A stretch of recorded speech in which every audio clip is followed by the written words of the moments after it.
Anda kembali di Breaking News TV One, pemirsa. Kita langsung saja mengupdate informasi terkini dengan Bapak Bupati Kabupaten Tanah Datar, Bapak Eka Putra. Selamat pagi, Pak Eka. Selamat pagi, Mbak Putri. Ya, Pak Eka, hingga pagi ini ada berapa jumlah korban yang meninggal dunia dan berapa jumlah korban yang masih dalam pencarian, Pak? Baik, Mbak Putri, kami sampaikan bahwa di saat ini di Tanah Datar hari ini ada 18 orang yang meninggal dan 29 orang yang hilang yang sedang dalam pencarian, dan dengan jumlah pengungsi kami besar yaitu 2.039 orang di 6 kecamatan. Dan juga perlu kami sampaikan juga rumah yang hanyut itu ada 16 rumah. Juga ada ruko atau toko yang hanyut, dan juga ada ternak yang hanyut, dan juga ada kendaraan baik itu mobil maupun kendaraan roda yang rusak sedang itu ada 102 unit dan rusak ringan 18 unit. Begitu, Mbak Putri. Baik, saat ini Pak, upaya yang dilakukan mungkin intensitas hujan saat ini masih cukup tinggi, kemudian adanya aktivitas gunung yang juga masih terus berlangsung begitu. Apa kemudian mitigasi yang dilakukan dari pemerintah setempat, khususnya buat warga yang berada di sekitar sungai?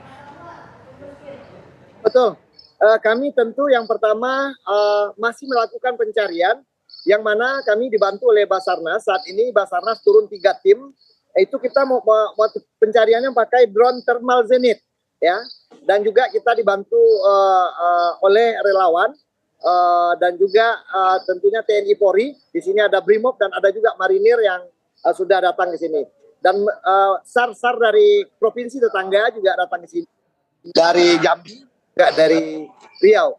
Dan untuk kami yang di sepantaran sungai itu kami mengungsikan karena saat ini sampai tadi malam itu hujan masih kencang dan masih ada air bah yang deras dari arah Gunung Merapi. Begitu, Mbak Putri. Baik, Pak Eka, ini sebelum peristiwa bencana banjir lahar dingin menerjang, ini BMKG juga telah memberikan peringatan dini. Apakah peringatan tersebut sampai ke Bapak Bupati? Sampai, Mbak. Kami sudah mengimbau, tetapi ini luar biasa dahsyat sekali, ya. Di luar dugaan kami, itu yang biasa sungai kami itu lebarnya 10 meter atau 20 meter paling lebar, ini bisa sampai 50 sampai 100 meter dampak dari lahar ini. Jadi itu sampai jangkauan 100 meter dari sungai itu kena, Mbak Putri. Kami sudah mengimbau warga untuk selalu waspada, bahkan ronda. Jadi makanya malam itu kami juga cepat penanganannya. Namun yang hanyut itu yang kami masih dalam pencarian, baik itu satu keluarga hanyut dengan rumahnya, kendaraannya, dan juga maupun dibawa oleh arus air yang diiringi dengan batu-batu besar yang turun dari gunung. Begitu, Mbak. Oke, artinya ini sudah dikomunikasikan dengan warga begitu ya, Pak. Kalau untuk sesama bupati di kabupaten terdampak, apakah sudah ada berkomunikasi sebelumnya ya, Pak? Sebelum terjadi, ketika BMKG atau ahli geologi memberikan peringatan, apakah sudah ada koordinasi? Seperti apa nanti antisipasinya? Gini, Mbak Putri, ini kan dari Desember, Mbak. Dengan erupsi Gunung Merapi, lahar dingin dari tahun 2023, kami sudah selalu waspada, dan tentu ini sudah berkali-kali, tapi ini yang paling dahsyat, paling besar gitu, Mbak Putri. Tentu kami komunikasi dengan kabupaten tetangga atau khususnya Agam yang di bawah Gunung Merapi dan juga Kota Padang Panjang. Gitu, Mbak Putri. Kalau untuk di warganya sendiri, Pak, apakah setelah ada peringatan dan koordinasi, apakah sudah sempat menggelar latihan mungkin kesiapsiagaan bencana nasional di sekitar Gunung Merapi atau kegiatan-kegiatan serupa untuk mengantisipasi ini? Jadi relawan kami ada latihan, dan bagaimana kita untuk di mana titik kumpul, ya, terus juga jalur evakuasi, itu yang kami berikan sosialisasi kepada masyarakat bersama relawan-relawan nagari atau desa. Jadi tiap desa sudah ada relawan yang sudah aktif, Mbak, sangat aktif. Bahkan Idul Fitri pun kami itu